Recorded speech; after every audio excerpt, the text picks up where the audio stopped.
Hi guys, welcome back to the channel, or welcome to the channel. If it's your first time here, we're doing some comedy bits now. Right now, we're going to be continuing on with the Ricky Gervais show, uh, season 1, episode 7, The Diary. The diary's kind of vague. I don't know. Carl doesn't seem to be the kind of person that would keep a diary. He would read somebody else's diary, but I don't think he would keep his own. Um, so we're just going to jump right in on it since this is, episode 7. We all know what this is all about. So be sure to like the video, subscribe to the channel, post some comments, and put on notifications if that's something you like to do. And let's get to it.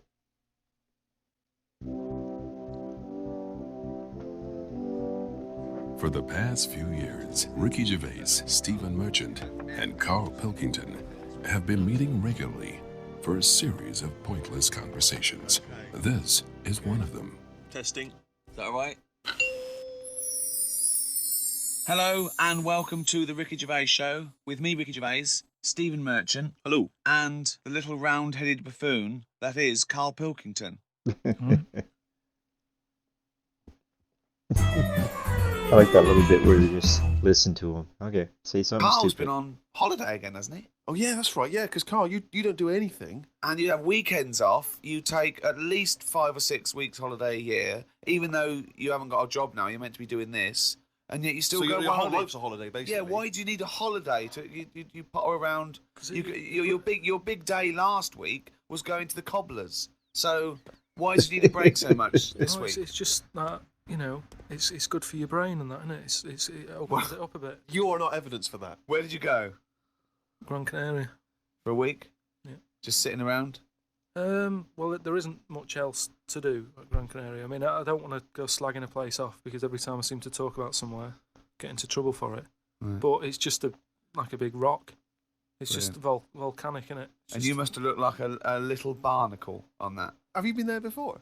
Been near it before to another rock, which was just. But It why was the you same had your sort of fingers thing. burned? Why did you go back? Because you think, well, they can't have loads of these islands that are the same, like just a big rock with hotels on. They can't get away with it.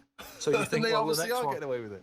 But why do you keep going to these places that are rocks? Why don't you investigate first? Ask your travel agent, is this a giant rock? Because that's what you do, innit? You go and find out yourself. I mean, when Armstrong went to the moon, what was he expecting up there? That's a fact. That's a big rock, and he still went all that way. I don't know what that point was. No, Fair enough. so what I'm saying is though, What do you make of this place? You enjoy it, Gran Canaria? It was just a big rock, but sorry. you I bet the moon was better. really? What did you do? It was just it was big hotel, like big massive places where there's loads of people, and you go for your dinner. That describes a hotel. Yeah. No, That to me. You've nailed that. Well, I've been to a few. That sounds like it. No, but do you know what I mean though? There's the nice small ones where it's just enough people, but this is like mental, and it was full of old people really. I mean that's probably why it's called Gran Canaria, right? Because it's just Gran old is people. everywhere. Yeah, right. But what I thought I'd start doing is start a diary, Oh. Okay, why? just because I sort of had a bit of time on my hands and that. Just thought, write it down, write stuff down. And do you hope that this one day will become one of the great literary documents like Samuel Pepys' diary? I haven't heard of that. Is it any good? You've never heard of Samuel Pepys' diary? No, The most famous diary, other than probably Anne Frank's. I've heard of Anne Frank's and that, and I thought if she's sat in a loft, knocking stuff up, not much going on in her life at that point, yet she Sure. was still writing it down. Yeah, whereas Well, you've I'm been on to Gran holiday. Canaria, yeah. I thought, so there is stuff going on that I can chat about.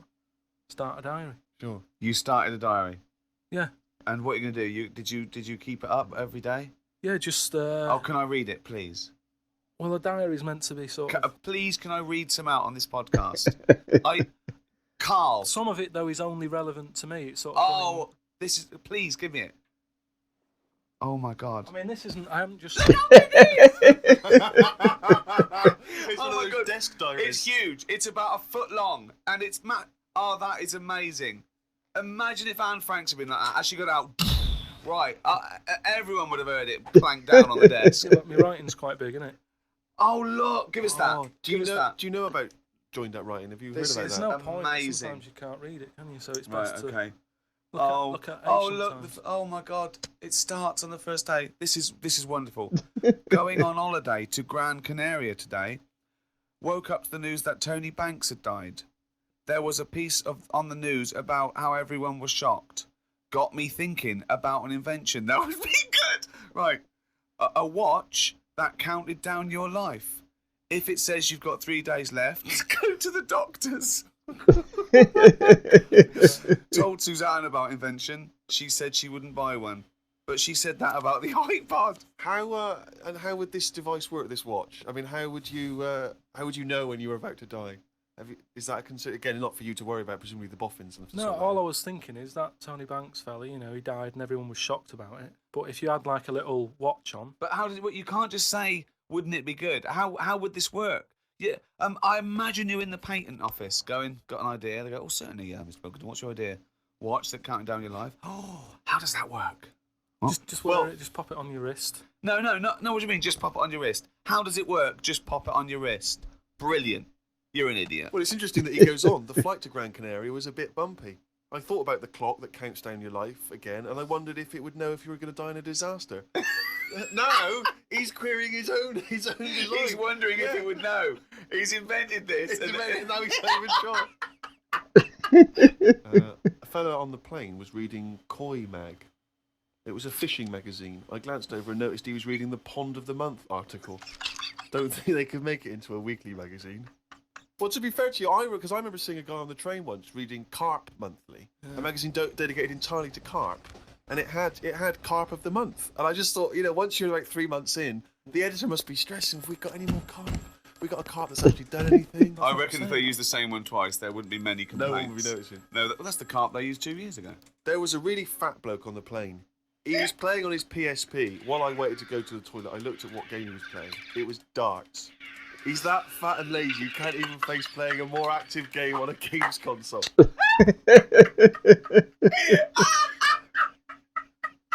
Me and Suzanne got off the coach along with a couple of old people. One of them was in a wheelchair. I don't think it was wise of them to come to a volcanic island with a wheelchair. Everywhere's pretty rough paving and slopey. Guess I'll keep an eye on it as the weeks go on. Day 2 in Gran Canaria. Brilliant. We're only at day 2. The hotel's a bit odd. I've never seen as many cross-eyed people in one location. That's enough, isn't it? That's amazing. Well, you may as well let me read on a bit more. No, this is amazing. We'll come back to This it is a later, brilliant diary. This might be the best diary ever written. Oh. While sat listening to the Kinks on my iPod, I wondered if everybody thinks in their accent. I know I do. What's this? What are you talking about? Just that, when I've been sat there lying on the lounger, right, and I was thinking about stuff. How do you know you think in your accent? Tell me a typical thought. Because what I mean is, say if I was like, if I saw something, right? Do you know how I say like, oh, that's a bit weird, isn't it? No, but that was I don't being have said. to. But when you think, I don't think the sentence is like I'm saying it. It's just a thought. The thought appears. It's conceptual and it's already there. It's not like I go, Rick, just looking at that fellow over there, were you? Yeah, I was. Yeah. I was thinking it looks a bit weird. Oh, so was I. I don't think out whole sentences. Whereas you have Carl, stop listening to the Kinks for a minute. Look over there. More cross-eyed people. No, well that's yeah. That's Is that how kind your of- mind works? In a way, yeah. And Brilliant. that's when because I That thought explains a lot. It's great that he has to think about whole sentences. that's weird, isn't it? Right, I didn't think that's weird, isn't it? And I thought I actually think in my accent. And then I thought, does Stephen Hawking, does he when he's doing his maths and that, is he? I don't know where he's from, so I don't know what his accent would be like. I think he's from Kent or Cambridge or Oxford. Or Right, something. so So you think he might think in his voice, in that voice, box computerised thing. voice? Just wondered. Had lunch inside today due to shite weather. Sat next to an old fella. Old men's ears and noses carry on growing as they get older. Suzanne noticed his fingers were fat too. Maybe they continue to grow. Suzanne didn't laugh when I said her arse had the same problem. Day 3, cloudy start to the day. Had a pie and chips in a cafe. Had a bit of an argument with Suzanne because I thought it was daft that we were paying for food when we were on an all-inclusive holiday. Changed my mind when I saw they sold pie though. The cafe was called Tattoos. The fellow who owned it didn't have any tattoos, but we never saw his wife.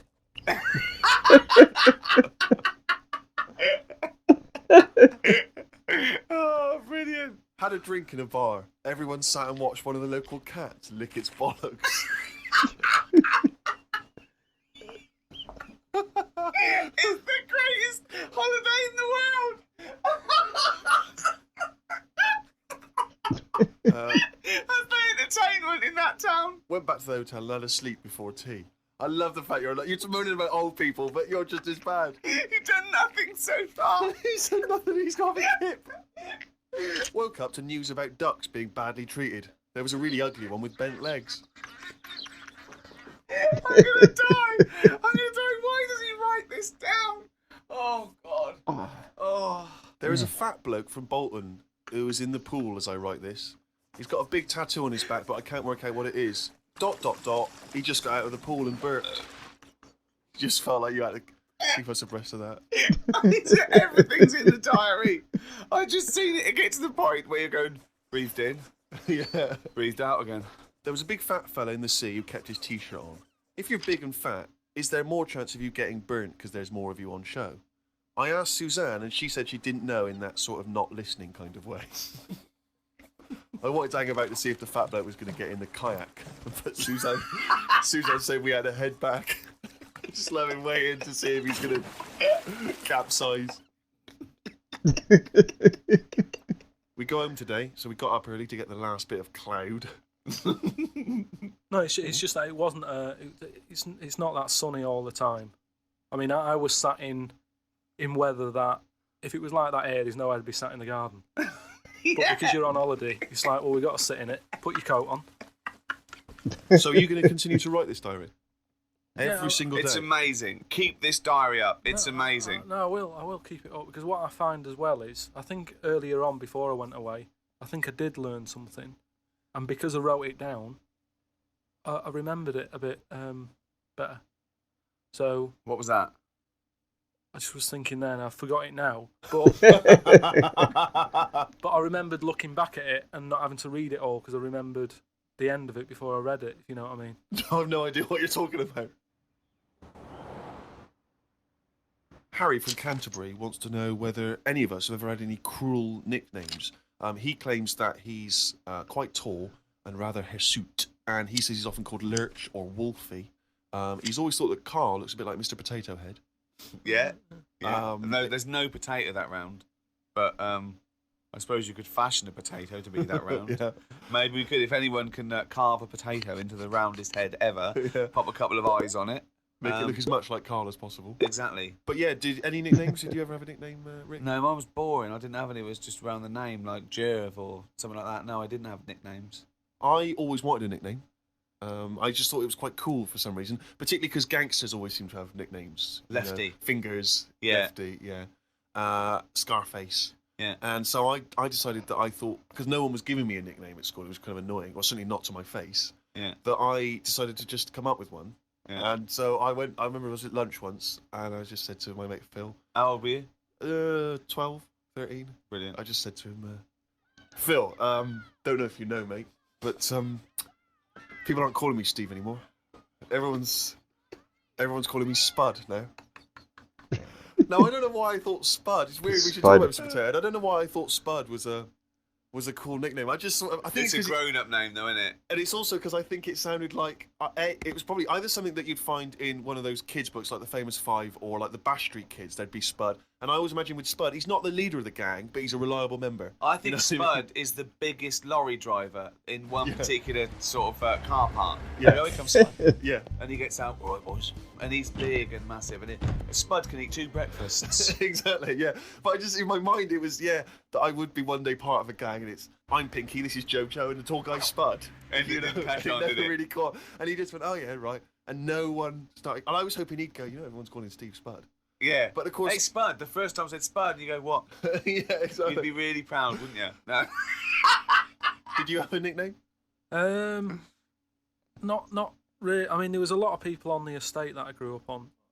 Nicknames are big things on estates and that. Yeah. A lot of my dad's mates, right?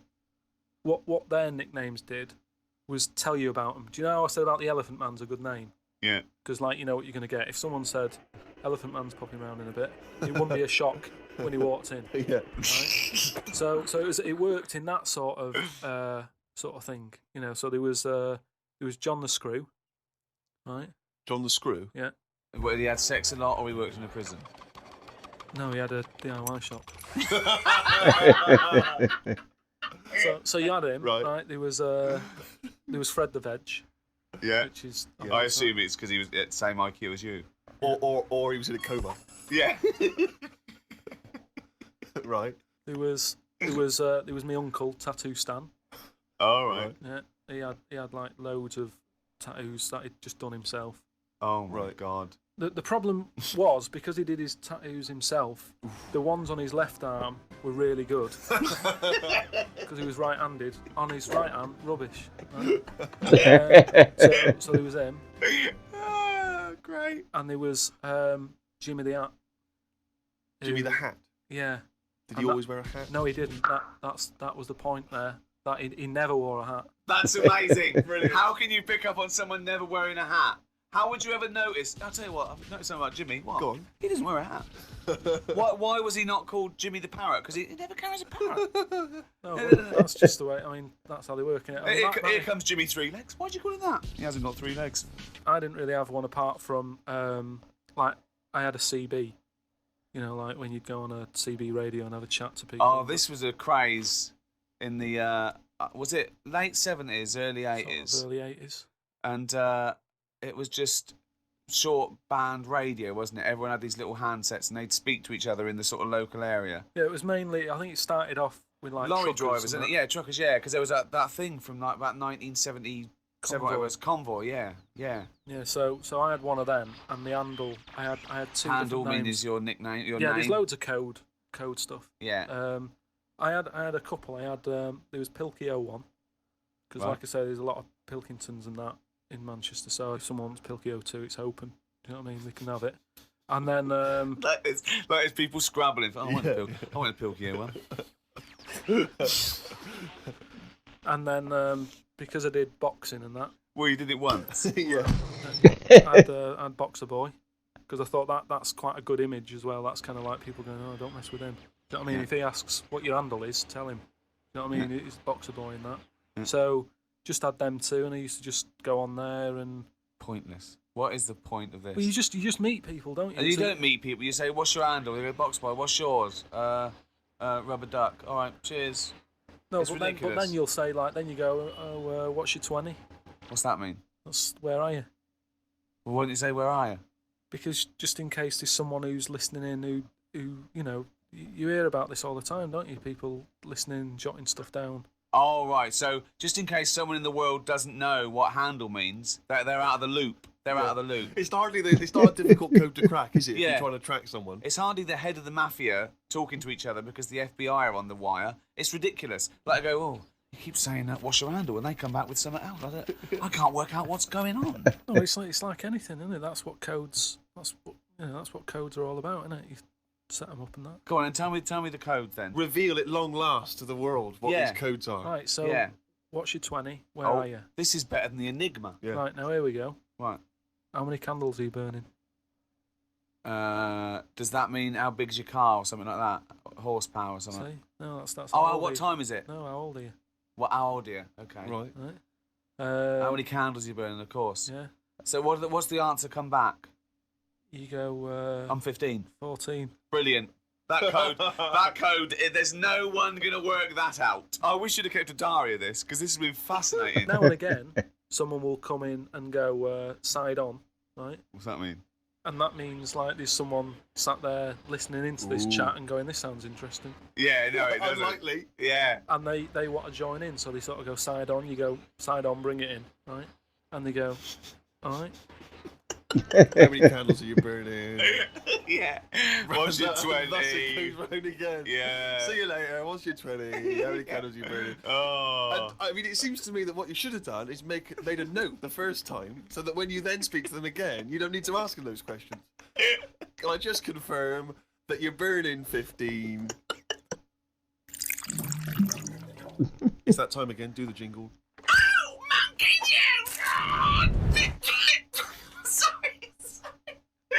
okay. I'm gonna do a really good one. Okay, go. Oh, chimpanzees! Monkey news, yeah. Right, do you know it's nearly time for the Winter Olympics again? Okay. Is it? Okay. They sort of come round every 4 years. Is it this year? Is it? Yeah, and the last one that happened, 4 years ago. Yeah. there was a bit of an incident. Oh no. Do you remember any winners that were monkeys in any of the No, tournaments? of course not. No. So So it's not anyway, going to be that because it wouldn't be true. Go Oh, on. yeah. so anyway, one of the popular events, bobsleigh. Okay. Right. Yeah. You know it works. Well, It's you like need a 4 sleigh. men. Is it 4 men or 5? 4 men. It's 4. So it's definitely 4 men that you need Need on a 4 bobsleigh men. team. Is it and two? And there's 2 team bobsleigh as But well. they're always men. Is that right, Rick? Let me just clarify. With the Winter Olympics, you can't have any animals taking part. No, and they also because they wouldn't be allowed. And 2, there's no way they could disguise it because not only would they see it straight away, right, but they have blood tests, Right. Okay. which would show up. So they definitely know if it was Well, they're any blood kind of tests. non-human. It's impossible. It would be literally impossible to have anything other than a human involved in a bobsleigh team. Fine. Okay. So carry on. So anyway, the country was doing really well in the qualifying stages. Oh, yeah. But the problem was there was like 2 members Mm. who were getting all like the press and stuff. Oh right, yeah.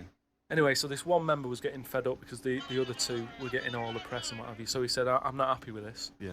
I'm jacking it in. So they were like, you're joking, we've qualified, we're getting into like the main race and everything. You can't leave us now. And he said, well, you could do it all on your own before. You know, the way you were acting, like you didn't need me. So I'm going. So the clock's ticking. It's getting close to the big race and everything. Of course it is. Yeah. They're like, what are we going to do here? The substitute Right? they took with them. What are they Well, going they to must do? have. Yeah, they would take the substitute. So getting No, on. they didn't have any of them and that. It's, What? you know, a lot of injuries and stuff. Or just get a mate to do it. Just get a mate or a friend Yeah, or the coach to do it. Yeah. But you know, there's a lot of responsibility on these people, and you know, you won't want to let your country down and that. And they were like, "What are we going to do?" Get a waiter or anyone. in Anyway, the hotel. the time comes to the race. Seems to be 3 people on it. There appears to be 3. Okay. They start off, they're whizzing around the track faster than normal. They're beating their old records Yeah. Right. Amazing. because the new fella they've got a little bit smaller. Ah, Right? is he in? So Is he in the bobsleigh? Or is he pushing? He's in it.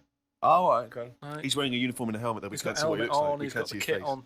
Can't see his face. Nobody knows who he is, but the course they do. country's loving it. Of course they They're do. like, well, it looks like we're going to break all our records. You know, good. It's good that they found someone new. Yeah. Bet the other fella who left is sort of kicking himself, thinking, "Oh, I could have been part of this." Anyway, This wasn't a bloke that had very short legs and long arms, was it? what happened is they're whizzing round the track and what have you, Faster than ever. Yeah. faster than ever, and the press are like going, beating all records here. They started taking photographs. A lot of flashes from the cameras and stuff. Right. Of course. Suddenly, the bobsleigh goes a bit sort of mental and whizzes off the track. Ambulance comes rushing over and stuff. The other 2 members are looking pretty nervous for some reason.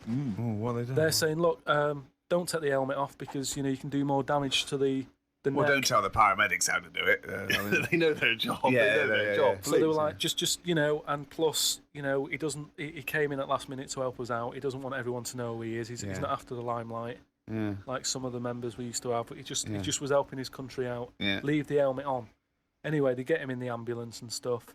The other 2 are looking a bit worried and what have you. They're gutted. They lost the race. The little bloke, is the bloke not saying anything? Is he not? He's in the ambulance now. Is he not saying anything though? Anyway, we reported that one of the ambulance drivers said that on that sort of dreadful night when you know the country lost out on a medal in the bobsleigh, he sort of reported that there was a monkey in the back of the ambulance. People were like going, "Yeah, you're I joking." don't aren't remember you?" this. I don't remember this. at all. Well, this is it, you see, because they sort of swept it under the carpet a little bit. right. They were like, "This Bullshit. is crazy talk. It's all this. shit. It's This all is shit crazy again. talk. Once talk, absolute shit. Where'd you get this This from? is crazy talk, right? It is But- crazy talk, and it's from the mouth of Carl Pilkington. But the weird thing is that backed it up. Following week, there was a story of some people who visited the zoo saw a chimp in a neck brace. That's this week's Monkey News.